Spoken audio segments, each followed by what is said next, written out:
Hello friends, இன்னைக்கு நம்ம CGL Tier 1 19 September 2024 third shiftல கேட்ட synonyms, one word and idioms பார்க்க போறோம். ஏற்கனவே first and second shift பார்த்திருந்தோம். இன்னைக்கு third shift பார்க்கலாம். வாங்க வீடியோக்குள்ள போவோம். First question, appreciate. இந்த வேர்டோட ஆன்டோனிம் கேட்டிருக்காங்க. appreciateனா பாராட்டுதுன்னு சொல்லலாம், இல்ல ஒரு விஷயத்தோட மதிப்பு கூடுறது அப்படினு சொல்லலாம். சாம்பிள் சென்டென்ஸ் கீழ இருக்கு பாருங்க. I really appreciate your help with my college project. College ப்ராஜெக்ட்டுக்கு நீ எனக்கு ஹெல்ப் பண்ணல, அதுக்காண்டி தேங்க்ஸ்ரா அப்படின்னு சொல்லி பாராட்டுறது. சாம்பிள் சென்டென்ஸ் பாருங்கள். I really appreciate your help with my college project. என் காலேஜ் ப்ராஜெக்ட்டுக்கு ஹெல்ப் பண்ணல, அதுக்காண்டி ரொம்ப தேங்க்ஸ்ரா அப்படின்னு பாராட்டுறது தான் வந்து அப்ரிசியேட். 4 ஆப்ஷனில் எது ஆன்டனிமா வருதுன்னு பார்ப்போமா. அக்னாலேஜ் அப்படின்னா அங்கீகரிக்கிறது, பண்ணிட்ட அப்படின்னு சொல்லி அங்கீகரிக்கிறது தான் அக்னாலேஜ். டெப்ரிசியேட் அப்படின்னா மதிப்பு குறையிறது. டெபிக்ட் அப்படின்னா அதை வந்து விவரிக்கிறது, இல்லை அது மாதிரி செஞ்சு காட்டுறது தான் வந்து டெபிக்ட். எஸ்டீம்னா மதிப்பு கூடுறது. ஸோ அப்ரிசியேட்டுக்கு எஸ்டீம் வந்து மீனிங்காக இருக்கும், ஆனால் நமக்கு கேட்டது வந்து ஆன்டனிம். ஸோ அப்ரிசியேட்டுக்கு எது ஆன்டனிமாக இருக்கும்? டெப்ரிசியேட் அப்படிங்கிறது தான் வந்து இந்த இடத்துல அப்ரிசியேட்டுக்கு ஆன்டனிமாக இருக்கும். ஏன்னா அப்ரிசியேட்னா மதிப்பு கூடுறது, டெப்ரிசியேட்னா மதிப்பு வந்து குறையிறது. ஒரு சாம்பிள் சென்டென்ஸ் இருக்குது பாருங்கள். Raghav tends to depreciate his own achievements instead of being proud of them. அவனோட அச்சீவ்மெண்ட்ஸ், அவன் செஞ்ச சாதனையை வந்து ராகவே வந்து குறைச்சிக்கிறான். அவன் வந்து ரொம்ப சந்தோஷமாக இருக்கணும், ஆனால் குறைச்சிக்கிறான் அவனோட அச்சீவ்மெண்ட்ஸையே அப்படின்னு சொல்கிறாங்கல்ல. ஸோ அப்ரிசியேட், அதோட ஆப்போசிட் வந்து டெப்ரிசியேட். அடுத்த கொஸ்டின், மேக்னிஃபிசன்ட். இந்த வேர்டோட சினோனிம் கேட்டிருக்காங்க. மேக்னிஃபிசன்ட்னா ரொம்ப அழகாக, ரொம்ப அற்புதமாக இருக்கிறது தான் வந்து நம்ம மேக்னிஃபிசன்ட்னு சொல்லுவோம். சாம்பிள் சென்டென்ஸ் பாருங்கள். The Taj Mahal is a magnificent monument known for its beauty and architecture. Taj Mahal வந்து ஒரு மேக்னிஃபிசன்ட் மானுமெண்ட். தாஜ்மஹால் ஒரு அழகான ஒரு ஆர்கிடெக்சர், ஒரு அழகான பில்டிங், அழகான ஒரு நினைவு சின்னம் அப்படின்னு சொல்லுவோம்ல. ஸோ 4 ஆப்ஷனில் எது வந்து மேக்னிஃபிசன்ட்டுக்கு மீனிங்காக இருக்குதுன்னு பார்க்கலாம். சாக்ரட் அப்படின்னா புனிதமானது அப்படின்னு சொல்லுவோம்ல, அதான் சாக்ரட். ஸ்கேர்ட் அப்படின்னா பயந்து போய் நடுங்கிறது தான் ஸ்கேர்ட். ஸ்ப்ளெண்டிட்னா ரொம்ப அழகாக இருக்கிறது தான் வந்து ஸ்ப்ளெண்டிட்னு சொல்லுவோம். ஸ்லோ அப்படின்னா மெதுவாக போகிறது. ஸோ எது வந்து மீனிங்காக இருக்குது? மேக்னிஃபிசன்ட்டுக்கு ஸ்ப்ளெண்டிட் அப்படிங்கிறது தான் வந்து மீனிங்காக இருக்கும். ஏன்னா ரெண்டுத்துக்குமே அற்புதமாக இருக்கிறது, இல்லை ரொம்ப அழகாக இருக்கிறது அப்படிங்கிறது தான் மீனிங். அடுத்த question, the US dash building was built in the year 1800. US நாட்டில் உள்ள எந்த பில்டிங் வந்து 1800 வந்து கட்டினாங்க அப்படின்னு கேட்டிருக்காங்க. ஸோ 4 ஆப்ஷனையும் பார்க்கலாம். கேப்டன் அப்படின்னா அணித்தலைவர் அப்படின்னு சொல்லி அர்த்தம். கேபிட்டால் அப்படின்னா ஒரு அரசியல் நிர்வாக கட்டிடம். இப்போ நம்ம பார்லிமெண்ட் இருக்குது, இப்போ நம்ம கலெக்டரேட் பில்டிங்லாம் இருக்கும்ல, ஸோ அது எல்லாமே வந்து கேபிட்டால் பில்டிங் அப்படின்னு சொல்லலாம். கேபிட்டல் அப்படின்னா மூலதனமும் வரும், நம்ம இன்வெஸ்ட் பண்ணுற காசும் வரும், தலைநகரம் அப்படின்னும் சொல்லுவாங்க. கேனிபல்னா மனுஷனையே மனுஷன் சாப்பிட்றது. ஸோ இந்த 4 ஆப்ஷனில் எது வந்து யூஎஸ் நாட்டில் உள்ள ஒரு கட்டடத்தை குறிக்கிற மாதிரி மீனிங்கில் வருது? கேபிட்டால் அப்படிங்கிறது தான் வந்து யூஎஸ் நாட்டில் உள்ள கட்டடத்தை குறிக்கிற மாதிரி வருது. அடுத்த question, a continuing unpleasant situation created when one problem causes another problem that then makes the first problem worse. இந்த சென்டென்ஸோட சப்ஸ்டியூஷன் கேட்டிருக்காங்க. அதாவது என்ன கொடுத்துருக்காங்கன்னா, நமக்கு ஒரு பிரச்சனை இருக்குது, அதனால இன்னொரு பிரச்சனை வருது, ஆனால் அந்த ரெண்டாவதாக வர பிரச்சனை மொதல் பிரச்சனையே மறுபடியும் பெருசாக்குது. ஸோ இப்படியே ஒரு சைக்கிள்லேயே இருப்போம்ல, இதுக்கு பேர் என்ன அப்படின்னு கேட்டிருக்காங்க. ஸோ 4 ஆப்ஷன் எது கரெக்டாக வருதுன்னு பார்ப்போமா. ரவுண்ட் சைக்கிள் அப்படின்னா சுற்றி சுற்றி வர்றது, ஆனால் இதில் மொதல் ப்ராப்ளம் ரெண்டாவது ப்ராப்ளம் மொதல் ப்ராப்ளத்தை பெருசாக்காது. ரிப்பீட்டேட்டிவ் சைக்கிள் அப்படின்னாலும் திரும்ப திரும்ப பண்ணுறது அப்படிங்கிற மாதிரி மீனிங். விசியஸ் சைக்கிள் அப்படிங்கிறது தான் முதல்ல ஒரு ப்ராப்ளம் உருவாகுது, அது செகண்ட் ப்ராப்ளம் அதனால் க்ரியேட் ஆகுது, ரெண்டாவது ப்ராப்ளம்னால மறுபடியும் ஃபஸ்ட் ப்ராப்ளம் வந்து பெருசாகுது, மறுபடியும் அது செகண்ட் ப்ராப்ளம் பெருசாகுது, இப்படி ஒரு சுற்றி சுற்றி சைக்கிளாக வருதா, அது பேர் தான் வந்து விசியஸ் சைக்கிள். ஸோ அதுதான் வந்து இந்த இடத்துல ஆன்சராக இருக்கும்.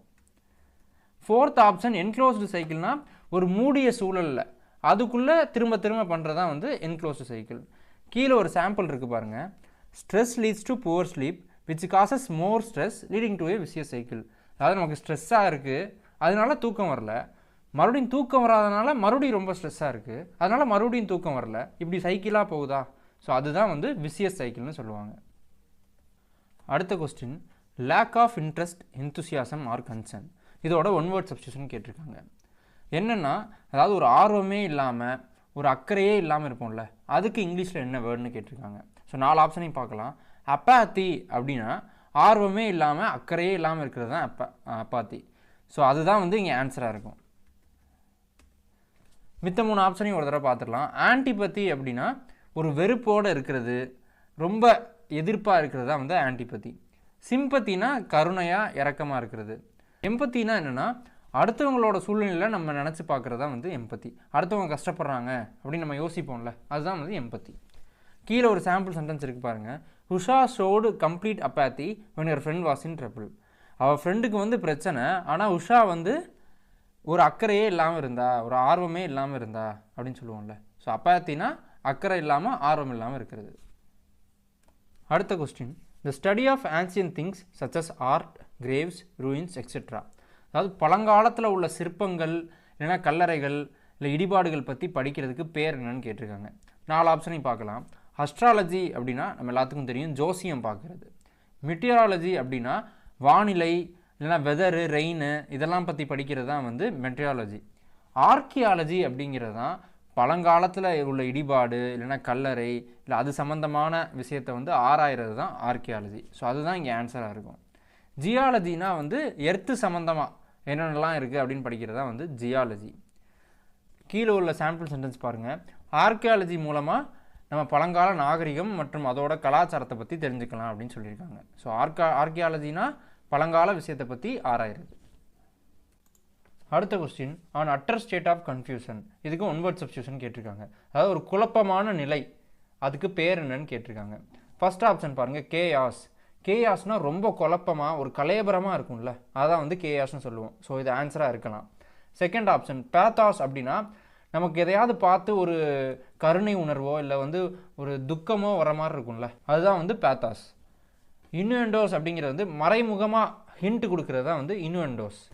என்கிராஸுங்கிறது வந்து ஒரு விஷயத்தில் முழுமையாக மூழ்கி போயிடுறது, அதுதான் என்கிராஸ். ஸோ இந்த 4 ஆப்ஷனில் கேயாஸ் அப்படிங்கிறது தான் வந்து குழப்ப நிலை அந்த அர்த்தத்தில் வருது. சாம்பிள் சென்டென்ஸ் பாருங்கள். The venue of Kumbh Mela festival was full of chaos. Kumbh Mela திருவிழா நடந்த இடம் ஃபுல்லாக ஒரே குழப்பமாக கலையபரமாக இருந்தது அப்படின்னு சொல்லுவோம்ல. ஸோ கேயாஸ் தான் ஆன்சர். அடுத்த கொஸ்டின், மிராக்குலஸ் இந்த வேர்டோட சினோனிம் கேட்டிருக்காங்க.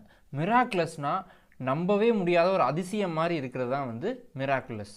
ஸோ 4 ஆப்ஷனில் எது மீனிங்காக வருதுன்னு பார்ப்போமா. எக்ஸ்பெக்டட் அப்படின்னா நம்ம எதிர்பார்த்தது என்னவோ அதுவே நடக்கிறது தான் வந்து எக்ஸ்பெக்டட்.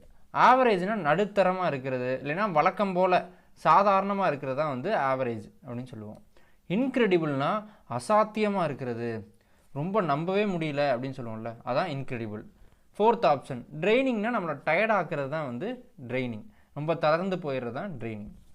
ஸோ இந்த 4 ஆப்ஷனில் எது வந்து மிராக்குலஸ்க்கு சினோனிமாக இருக்கும்?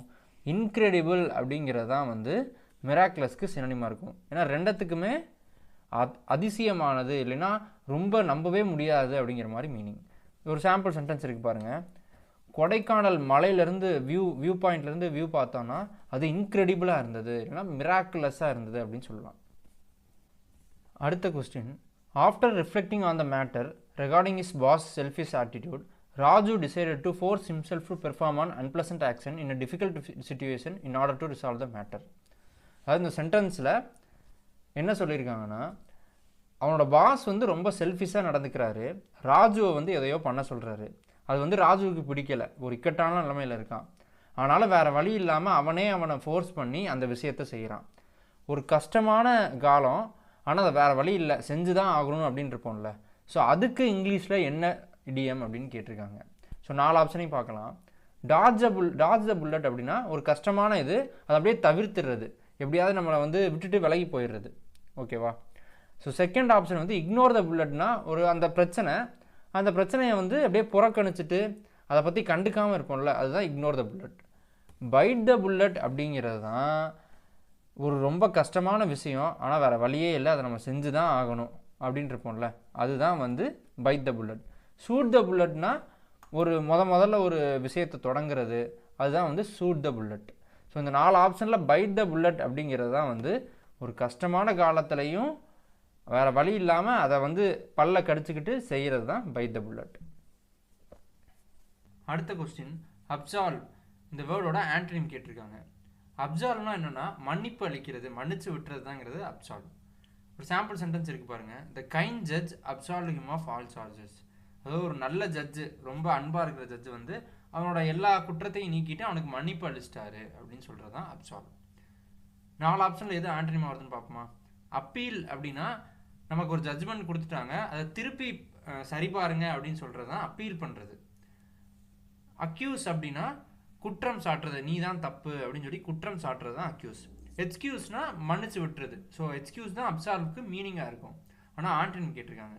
கமெண்ட்னா பாராட்டுறது இல்லைன்னா புகழ்றது அப்படின்னு அர்த்தம். ஸோ இந்த 4 ஆப்ஷன் இது வந்து அப்சால்வுக்கு ஆப்போசிட்டாக இருக்குது. அக்யூஸ் அப்படிங்கிறது தான் ஆப்போசிட்டாக இருக்குது. ஏன்னா அப்சால்வ்னா மன்னிப்பு அளிக்கிறது, ஆனால் அக்யூஸ்னா நீ தான் குற்றவாளின்னு சொல்கிறது. கீழே உள்ள சாம்பிள் சென்டென்ஸ் பாருங்கள். The cruel judge accused him of all charges. ரொம்ப மோசமான ஜட்ஜு அவனோட எல்லா குற்றத்துக்கும் அவனை குற்றவாளின்னு முடிவு பண்ணிட்டாரு. ஸோ அப்சால்வ் அதோட ஆப்போசிட் வந்து அக்யூஸ். அடுத்த கொஸ்டின், பிசீச் இந்த வேர்டோட சினோனிம் கேட்டிருக்காங்க. பிசீச்னா ரொம்ப கெஞ்சி கேட்டுக்கிறது, ரொம்ப மன்றாடி கேட்டுக்கிறது, அதுதான் வந்து பிசீச். கீழே உள்ள சாம்பிள் சென்டென்ஸ் பாருங்கள். The villagers beseech the government for better roads. கிராமத்து மக்கள்லாம் அரசாங்கத்திட்ட நல்ல ரோடு போடுங்கன்னு ரொம்ப மன்றாடினாங்க, ரொம்ப ஒரு வேண்டுகோள் விடுத்தாங்க, அதான் மீனிங். ஸோ 4 ஆப்ஷனில் எது வந்து கரெக்டான ஆன்சர்னு பார்ப்போமா. இம்பார்ட் அப்படின்னா பகிர்ந்துக்கிறது, நம்ம கொடுத்த ஒன்றை வந்து எல்லாரோடையும் ஷேர் பண்ணிக்கிறது தான் இம்பார்ட். இம்ப்ளோர்னா ரொம்ப கெஞ்சி ரொம்ப வலியுறுத்தி கேட்டுக்கிறது தான் வந்து இம்ப்ளோர். பிக்யூத்னா ஒருத்தர் இறந்த பிறகு அவரோட பொருளை எல்லாம் மற்றவங்களுக்கு கொடுக்கறது தான் வந்து பிக்யூத். பேம்பர்னா ரொம்ப பாசம் காட்டுறது. ஸோ இந்த 4 ஆப்ஷனில் எது வந்து பிசீச்சுக்கு சினோனிமாக இருக்கும். இம்ப்ளோர் அப்படிங்கிறது தான் வந்து பிசீச்சுக்கு வந்து சினோனிமாக இருக்கும். ஏன்னா ரெண்டுமே மன்றாடி கேட்டுக்கிறது, கெஞ்சி கேட்டுக்கிறது அப்படிங்கிற மீனிங்கில் வரும். Last question, a person who has supreme power or authority. ஒரு இடத்துல ரொம்ப ரொம்ப அதிகாரமுள்ள ஒரு ஆளை என்ன சொல்லுவோம் அப்படின்னு கேட்டிருக்காங்க. 4 ஆப்ஷனில் எது கரெக்டாக வருதுன்னு பார்ப்போமா. ஃபாரின் அப்படின்னா வெளிநாடு அப்படின்னு சொல்லலாம், இல்லைனா வெளிநாடை சேர்ந்த அப்படின்னு சொல்லலாம். செக்குலர்னா மதச்சார்பு இல்லாமல் இருக்கிறது, India is a secular country அப்படின்னு சொல்கிற மாதிரி. டைவர்சிட்டி அப்படின்னா பலதரப்பட்ட மக்கள் இருக்கிறது தான் வந்து டைவர்சிட்டி. சாவரின் அப்படிங்கிறது தான் ஒரு இடத்தோட ஒரு உச்சபட்ச பவர் உள்ள ஒரு ஆள் அப்படிங்கிற மீனிங்கில் வரும். ஸோ சாவரின்ங்கிறது தான் இந்த இடத்துல ஆன்சராக இருக்கும். ஏன்னா அதுதான் வந்து சுப்ரீம் பவர் ஆர் அத்தாரிட்டி அதோட மீனிங்கில் வருது. கீழே உள்ள சாம்பிள் சென்டென்ஸ் பாருங்கள். Queen Elizabeth was the sovereign power of Britain. அதாவது பிரிட்டிஷ் நாடோட மிகப்பெரிய அரசாங்க அதிகாரம் யார்கிட்ட இருக்குன்னா குயின் எலிசபெத்திட்ட இருந்தது அப்படின்னு சொல்கிறாங்க. வீடியோட லாஸ்ட் செக்ஷனுக்கு வந்துட்டோம். 12 கொஸ்டின்ஸ் கேட்டிருக்காங்க, அதை டக்குன்னு ஒரு ப்ரீஃப் பார்த்துடலாம்.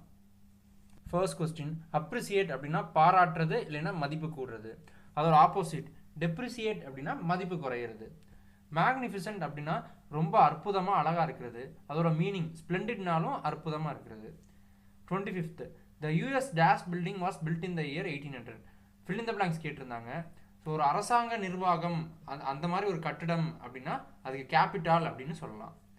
A continuing unpleasant situation created when one problem causes another problem that then makes the first problem worse. ஒரு பிரச்சனை உருவாகுது, அதனால இன்னொரு பிரச்சனை வருது, முதல்ல இருந்த பிரச்சனையை இந்த ரெண்டாவது பிரச்சனை வந்து மறுபடியும் பெருசாகுது. ஸோ அதை வந்து என்னன்னு சொல்லுவோம் அப்படின்னு கேட்டிருக்காங்க. ஸோ விசியஸ் சைக்கிள் அப்படின்னு சொல்லலாம்.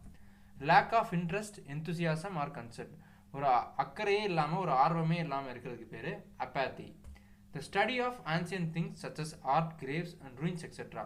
பழங்கால கல்லறைகள் இல்லைனா பெயிண்டிங்ஸு இல்லை இடிபாடுகள் பற்றி படிக்கிறதுக்கு பேர் archaeology. An utter state of confusion, ஒரு குழப்பமான நிலை, அதுக்கு இங்கிலீஷில் கேயாஸ்ன்னு சொல்லுவாங்க. மிராக்குலஸ் அப்படின்னா ரொம்ப அதிசயமாக நம்பவே முடியாத மாதிரி இருக்கிறது, அதோட மீனிங் வந்து இன்க்ரெடிபிள் அப்படின்னாலும் நம்ப முடியாத மாதிரி இருக்கிறது. Force himself to perform an unpleasant action in a difficult situation in order to resolve the matter. அதாவது ஒரு பெரிய பிரச்சனை ஆனால் வேறு வழியே இல்லை, அதை நம்ம செஞ்சு தான் ஆகணும் அப்படின்னு சொல்கிறதுக்கு இங்கிலீஷில் என்ன இடியம்னா byte the bullet. 32nd, absolve அப்படின்னா மன்னிச்சு விட்டுறது, அக்யூஸ் அப்படின்னா குற்றம் சாட்டுறது, அதான் அதோட ஆப்போசிட். விசிட்ஸ்னா ரொம்ப கெஞ்சி மன்றாடி கேட்டுக்கிறது, அதோட மீனிங் இம்ப்ளோர்னாலும் ரொம்ப வலியுறுத்தி வேண்டுகோள் விடுக்கிறது. Last question, a person who has supreme power or authority. ஒரு இடத்துல உச்சபட்ச அதிகாரமுள்ள ஆள், அவங்களுக்கு பேர் என்னன்னா சாவரின்.